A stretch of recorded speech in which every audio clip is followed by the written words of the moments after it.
Hello बच्चों,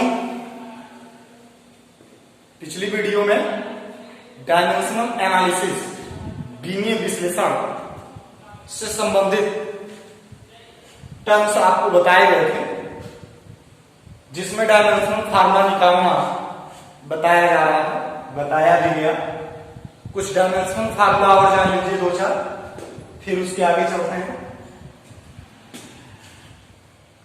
और जैसे आपको जानना है, मान लीजिए capital G gravitational constant, universal gravitational constant, सार्वत्रिक गुरुत्वाकर्षण नियतांक का, तो एक छोटा सा फार्मूला हम लोग जानते हैं, F equal to capital G m1 m2 by r²। इसमें से प्रश्न है आपका, क्वेश्चंस, कैपिटल जी का डायमेंशनल फार्मूला चाहिए। किसका चाहिए? कैपिटल जी का डायमेंशनल फार्मूला। और कोई भी डायमेंशनल फार्मूला ज्ञात करने के लिए हम आपको बताए कि तीन चीजें होती है। डायमेंशनल फार्मूला होता है, डायमेंशंस होता है और डायमेंशंस इक्वेशन होता है। कितनी चीजें होती हैं? तीन चीजों पर आपको ध्यान देना होता है, दो और एक। कौन सा? तीन। पहला कौन सा होता है? Dimension formula. Dimensional formula. और अगला होता है जो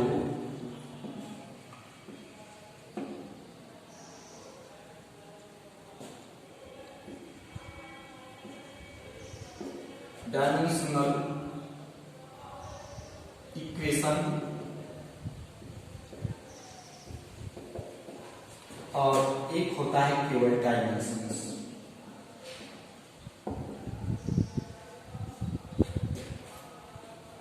यानी तीन चीजें। कितनी? डायमेंशनल फार्मूला, डायमेंशनल इक्वेशन और डायमेंशंस। अब ये तीनों इसमें से निकालना है, तो पहले कैपिटल जी इक्वल टू क्या हो जाएगा? कैपिटल जी इक्वल टू हो जाएगा आपका f² अपॉन m1। ठीक। अब क्या चाहिए? कैपिटल जी का मात्रक चाहिए। किसका मात्रक चाहिए? यानी गुरुत्वाकर्षण नियतांक का मात्रक। किसका मात्रक चाहिए? गुरुत्वाकर्षण नियतांक का मात्रक। बच्चों, इसका मात्रक क्या होगा? बल है, बल का मात्रक क्या होता है? किलोग्राम मीटर सेकेंड पे -2। और डिस्टेंस है, डिस्टेंस का मात्रक क्या होता है? मीटर। लेकिन स्क्वायर है तो यहां पर क्या लग जाएगा? स्क्वायर। द्रव्यमान का मात्रक किलोग्राम, फिर द्रव्यमान है तो किलोग्राम। ये भी किलोग्राम, ये भी किलोग्राम। बात इसकी बराबर हो जाएगी। नीचे आ जाओ, किलोग्राम नीचे से ऊपर जाएगा तो क्या हो जाएगा? किलोग्राम पे -1। मीटर स्क्वायर मीटर में पूरा होगा तो क्या हो जाएगा? Metre cube. सेकंड पे कितनी पावर है? -2, तो सेकंड पे -2। अब क्या चाहिए आपको? गुरुत्वाकर्षण नियतांक का बीमी सूत्र, डायमेंशनल फार्मूला, ग्रेविटेशनल कांस्टेंट। तो गुरुत्वाकर्षण नियतांक का बीमीय सूत्र। अब बताइए यहां पे क्या है? किलोग्राम। तो किलोग्राम किस भौतिक राशि का मात्रक है?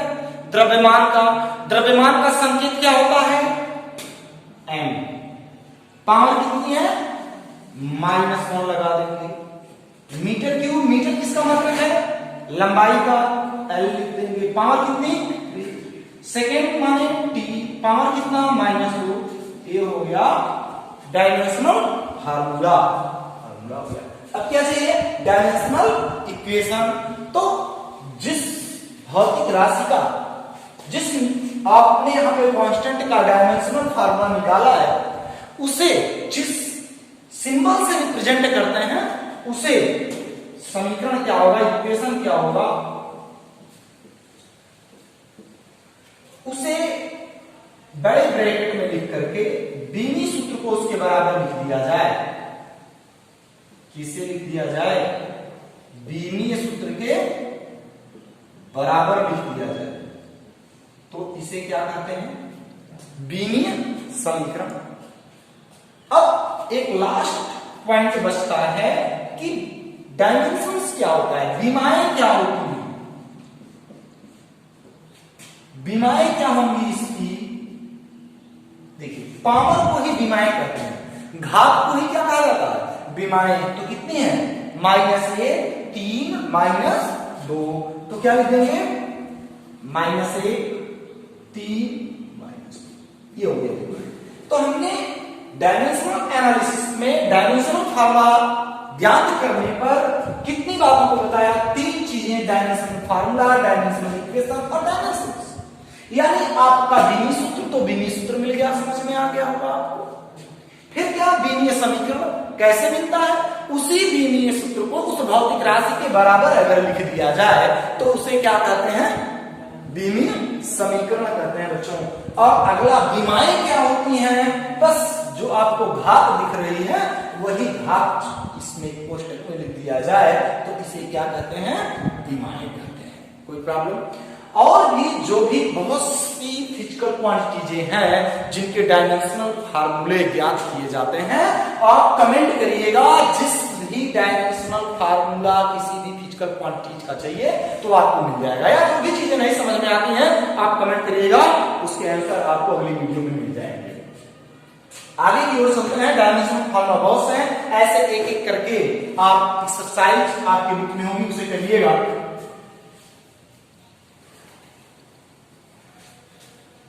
एक नीट का क्वेश्चन था, पूछ लिया था लाइट ऑफ वेलोसिटी का डायमेंशनल फार्मूला, लेकिन रिप्रेजेंट फार्मूला के अकॉर्डिंग दिया था c = μ0 ε0 whole to the power -1/2 में लाइट की वेलोसिटी का डायमेंशनल फार्मूला पूछा था।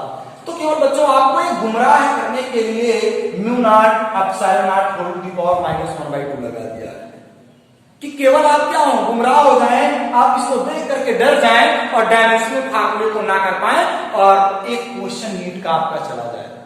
लेकिन घबराने की जरूरत नहीं है। ये सी क्या है? लाइट ऑफ वेलोसिटी है। क्या है?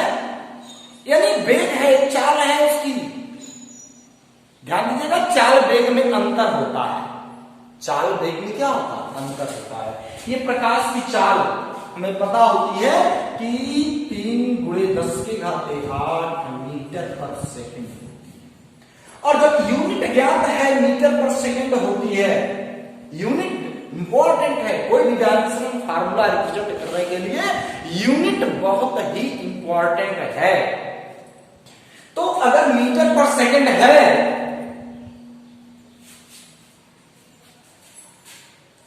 मीटर/सेकंड है 3 × 10⁸ मीटर/सेकंड, तो इसमें मीटर माने इसी यूनिट को आप ऐसे भी लिख सकते हो मीटर/सेकंड पे -1।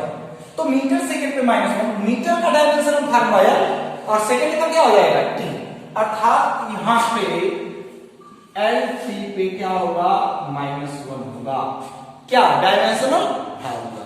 चाहे तो यहां से भी निकाल सकते हैं, इससे रूट थोड़ा आपका लंबा होगा, लेकिन आएगा यही LT पे -1। बात तो समझ में आ गई होगी। ध्यान दीजिए यहाँ पे सी क्या है? Light of velocity. Light of velocity का मात्रक क्या होता है? यूनिट क्या होती है? मीटर/सेकंड। जब मीटर/सेकंड होता है तो डायमेंशनल फार्मूला क्या होगा? LT पे -1 होगा। कितना होगा?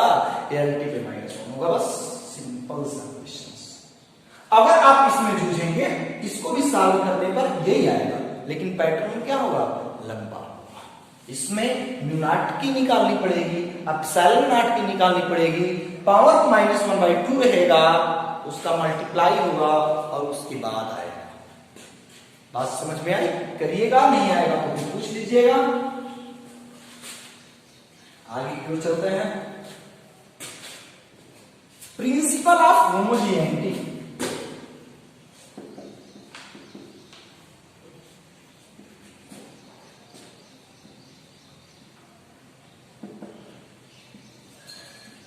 ये क्या है?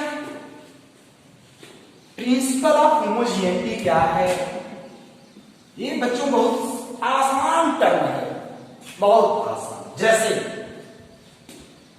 इस सिद्धांत के अनुसार समान भौतिक राशियों को समान भौतिक राशि में जोड़ा जा सकता है और घटाया जा सकता है। बात को बहुत ध्यान से सुनिएगा कि सेम फिजिकल क्वांटिटीज को ऐड करने के लिए सेम फिजिकल क्वांटिटीज की जरूरत होती है, घटाने के लिए भी सेम फिजिकल क्वांटिटीज की जरूरत होती है। यानी जब हमें घटाना या जोड़ना होता है यहाँ पे इस सिस्टम में, इस डायमेंशनल एनालिसिस में, तो हमें सेम क्वांटिटीज की जरूरत होती है। अगर अदर क्वांटिटीज है तो किसी अन्य क्वांटिटीज के साथ वो न जुट सकती है और ना घट सकती है। तो इस सिद्धांत के अनुसार यही डिफिनेशन है कि समान भौतिक राशियों को ही समान भौतिक राशि में जोड़ा जा सकता है अथवा घटाया जा सकता है। मतलब समझ में आया? अब फॉर एग्जाम्पल अकॉर्डिंग देखिए कैसे। जैसे हमारे पास 3 मीटर और प्लस 2 मीटर, तो आप बताइए ये भी क्या है? लंबाई। ये भी क्या है? लंबाई। और लंबाई फिजिकल क्वांटिटीज में फंडामेंटल क्वांटिटीज है, एक मूल राशि है। तो ये 3 मीटर और ये 2 मीटर मिलकर के कितना मीटर हो जाएगा? 5 मीटर। जुड़ गया? लेकिन अगर आपके पास 3 मीटर प्लस 2 किलोग्राम हो, अब बताइए अलग क्वांटिटीज हो गई। एक आपका लेंथ है और एक आपका मास है। ये other quantities, other physical quantities हो गई। ये कभी आपस में जुड़ नहीं सकती है। क्या जुटेगी? किलोग्राम को मीटर में आप जोड़ेंगे? एक इतना बड़ा आलू एक छड़ी में जोड़ दीजिए, कह दीजिए कि लंबाई इसकी बढ़ गई। हाँ, लंबाई तो बढ़ गई, लेकिन कभी भी उसका मास उसके लंबाई से ताल्लुक नहीं रखता है, उससे उसका कोई मतलब यहां पे नहीं है। मतलब यहां ऐड नहीं हो सकता उसमें। अब इसे आप 5 किलोग्राम या 5 मीटर नहीं लिख सकते हैं। ध्यान देंगे यहां पे कि कभी भी ये दोनों चीजें कोई एक इसके इक्वल नहीं हो सकती, नहीं जुटेगी। क्यों? क्योंकि यह सिद्धांत कहता है कि समान भौतिक राशि को ही आपस में जोड़ा जा सकता है या घटाया जा सकता है। जैसे अगर हम कहते हैं 5 डिग्री सेल्सियस, अगर 5 डिग्री सेल्सियस को आप जोड़ते हैं किसमें? 3 एम्पियर में, तो ये कभी 8 एम्पियर या कभी 8 डिग्री सेल्सियस नहीं होगा। ध्यान दीजिएगा, नहीं होगा। एक कब होगा? कि जब 5 डिग्री सेल्सियस 3 डिग्री सेल्सियस में जोड़ा जाएगा, तब ये 8 डिग्री सेल्सियस होगा। ठीक? जब 3 एम्पियर और 5 एम्पियर और 3 एम्पियर जोड़ा जाएगा, तब ये 8 एम्पियर होगा। यानी समानता होनी चाहिए। क्या होनी चाहिए? और यही सिस्टम कहां फॉलो होता है? घटाने की क्रिया में फॉलो होता है। तो प्रिंसिपल ऑफ होमोजेनिटी आपको समझ में आया होगा कि क्या है?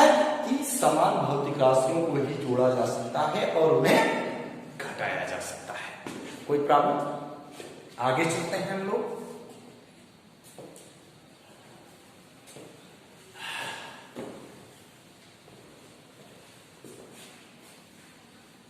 अब विमाओं से संबंधित 4 और महत्वपूर्ण बातें। कितनी बातें? 4।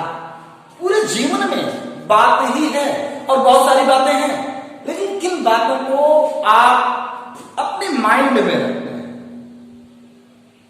जितना सार्थक तथ्यों को रखेंगे उतनी उपलब्धि भी आपकी सार्थक होती है।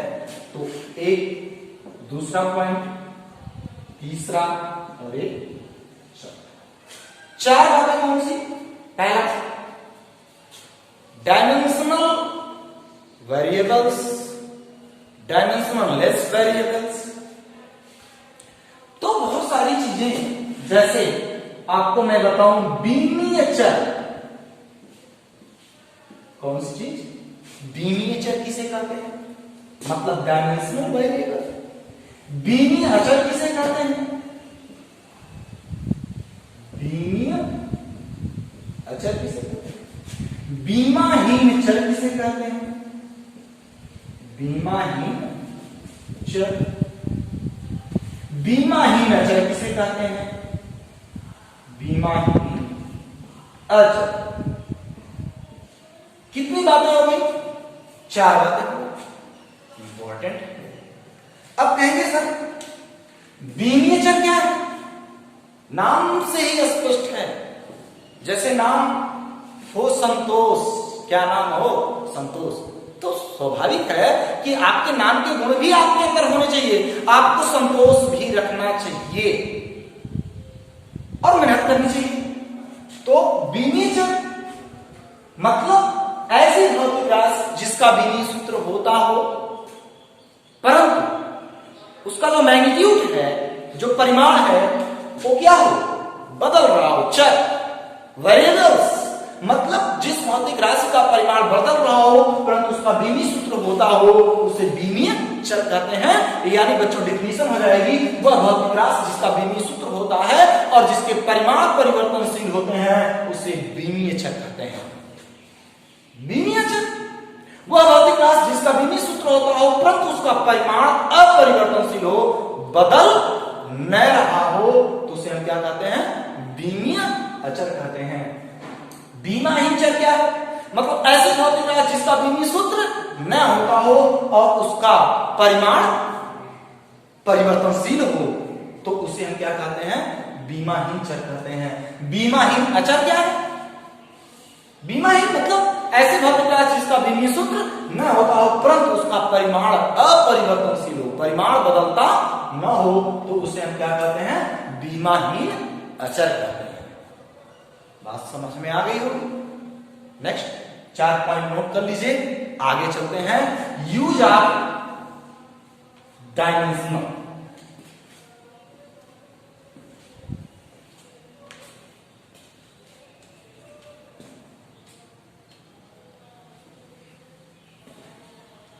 हाँ तो बच्चों क्या बताया इसके बाद?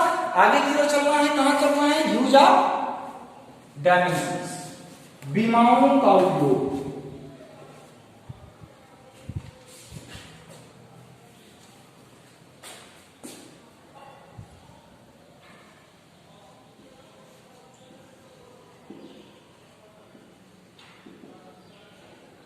यूज ऑफ डायमेंशंस क्या होगा? पहला यूज है कि किसी एक पद्धति के मात्रक को दूसरी पद्धति के मात्रक में बदलना। किसी एक पद्धति के मात्रक को दूसरी पद्धति के मात्रक में बदलना। दूसरी पद्धति के मात्रक में बदलना। यूज ऑफ डायमेंशंस 3 उपयोग हैं विमाओं के। कितने उपयोग हैं बाबू? 3 में से पहली बात आपको याद रखना है कि किसी एक पद्धति के मात्रक को दूसरी पद्धति के मात्रक में बदलना। डायमेंशंस क्या है? डायमेंशंस की जरूरत मतलब जब किसी भी मेजरमेंट किया जाता है, किसी भी वस्तु का मेजरमेंट किया जाता है, तो 2 चीजें वहां पे इंपॉर्टेंट होती है। एक उसका न्यूमेरिकल वैल्यू और एक उसकी यूनिट। बिना न्यूमेरिकल वैल्यू और बिना यूनिट के आप किसी भी भौतिक राशि को मेजर नहीं कर सकते, क्योंकि उसमें ऑलरेडी वो इन्वॉल्व होता है। तो हम छोटी सी लिखते हैं, जैसे यहाँ पे 8 मीटर इक्वल टू कितना होता है? 100 सेंटीमीटर। तो आप बताइए 1 मीटर क्या है? मात्रक है एमटीएस पद्धति में, और सेंटीमीटर क्या है? सीजीएस पद्धति में। मतलब एक पद्धति से किस पद्धति में? दूसरी पद्धति में। और एक क्या है? ये न्यूमेरिकल वैल्यू, उसका आंकिक मान है। ये 100 क्या है? ये आंकिक मान है, बस अपने दूसरी पद्धति में। और ये कहां है? पहली पद्धति में। मतलब एक पद्धति ये है और दूसरी पद्धति ये है। तो न्यूमेरिकल वैल्यू को यदि मैं यह मान रखूं पहली पद्धति में न्यूमेरिकल वैल्यू, और ये उसकी यूनिट है इसलिए इसे यूनिट कर देता हूं, और इक्वल टू ये दूसरी पद्धति का न्यूमेरिकल वैल्यू है, इसे n2 कर दो और इसका क्या नाम रखो u2। बात तो समझ में आ गई होगी। ये पहली पद्धति का आंकिक मान है, ये उसका मात्रक, ये दूसरी पद्धति का आंकिक मान है, ये उसका मात्रक। कोई प्रॉब्लम? यानी यदि मैं मानूं कि कोई भौतिक राशि हमारे पास P है जो जिसमें लंबाई, द्रव्यमान और क्या है समय है, क्या है लंबाई, द्रव्यमान और समय है, तो लंबाई, द्रव्यमान, समय है और उसमें घातें कितनी हैं, उनके मात्रकों की घातें कितनी हैं A, B और C। तो यानी यदि मैंने माना कोई भौतिक राशि P है और वो किस पे द्रव्यमान, लंबाई और किस पर निर्भर करती है समय, तो यानी M, L और T, यदि इनकी घातें कितनी हो A, B और C, तो और इनकी न्यूमेरिकल वैल्यू जो P भौतिक राशि है हमारे पास, कौन है कोई P भौतिक राशि है जिसमें क्या क्या है लंबाई है, द्रव्यमान है और समय, तो अगर इनकी घातें कितनी हो A, B, C और इसे हमें एक पद्धति से किसमें बदलना हो दूसरी पद्धति में, तो मान लिया पहली पद्धति में इसका आंकिक मान कितना है n1 और मात्रक कितना है u1 और दूसरी में n2 और u2, तो इसलिए जब डायमेंशनल फार्मूला लिखेंगे आप तो u1 इक्वल टू ऐसे ब्रैकेट लगाएंगे तो m1 पे a, l1 पे b, t1 पे c, ये भी तो मात्रक को ही रिप्रेजेंट कर रहा है ना।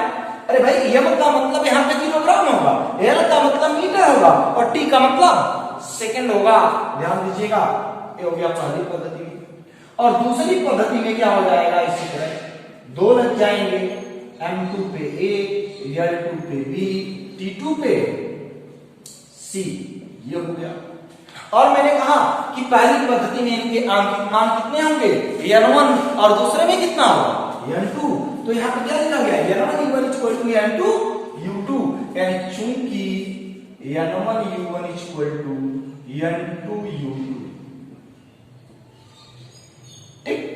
तो अब क्या हो इसमें n1 तो रहेगा, u1 की वैल्यू कितनी है ऊपर दिखाई दे रही है, रख दीजिए m1 l1 t1 a b और इक्वल टू n2 u2 की value m2 l2 t2 a b, कोई प्रॉब्लम? अब क्या होगा, हमें n2 इक्वल टू चाहिए, n2 इक्वल टू m1 बटे m2 पे पावर a, l1 बटे l2 पे पावर b, t1 बटे t2 के पावर c, ये बाकी इसके बचे दो एप्लीकेशंस, दो यूजर। नेक्स्ट वीडियो में आपको मिलेगा इस पर सवाल, अगली वीडियो में इसके सवाल और दो एप्लीकेशंस अगली वीडियो में मिलेंगे। आप इतने एक्सरसाइज करिएगा इस पर, इस सिद्धांत के अनुसार इसे, और इससे ज्यादा से ज्यादा क्वेश्चंस आपके सिलेबस में एक्सरसाइज के रूप में दिए होंगे। आपको 4-5 एक्सरसाइज यहाँ पे बताया जाएगा और उसी के कार्य लगाइएगा। अभी तो फिर आता आपको एक फार्मूला मिला m2 इक्वल टू m1 बटे m2 पे a, l1 बटे l2 पे b, t1 बटे t2 पे c, t1 बटे t2 पे c। तो फिर मिलते हैं अगली वीडियो में।